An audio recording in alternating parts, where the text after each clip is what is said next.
It's a strange world. Everything is square. Whether it's traffic lights or people, they're all square. People have different gaps in their bodies. The fewer the gaps, the higher the status. Just like this loving couple. The girl has only 2 notches, so she can walk in front of them. The boyfriend has 3 notches. He's just a slave carrying a lot of stuff. On the bus, a boy with 3 notches is eating. At that moment, 2 gaping men appeared in front of him, and the children got up and gave up their seats respectfully. And John was the inferior of the 3 gaping men. One day he came to a stone tablet. The stone was a detailed list of people's positions. Looking at the complete square at the top, John was envious. He thought it would be great if he was a full square. John was walking aimlessly. Then he noticed a telescope on the ground. John picked it up and looked at it. But he found a house not far away. There was no gaping hole in the house. John thought to himself, this must be the place for people who don't have any gaps. After some hesitation, he went downstairs and knocked on the door. As the door opened, there was indeed a man without a gap sitting on the throne. Before John could ask, he offered to give him a shard. It reminded John of a time. Once he was in a hurry to catch a plane.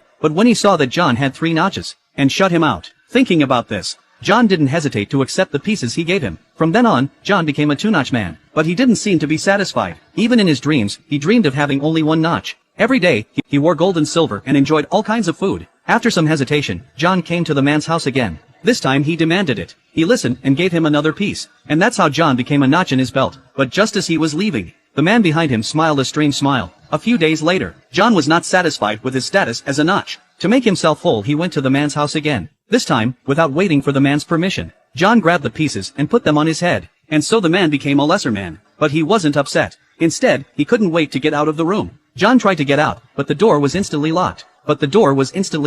He couldn't open it. John tried to get the pieces off, but they became one with him. After a few years, there was a knock at the door. John saw it and smiled maliciously.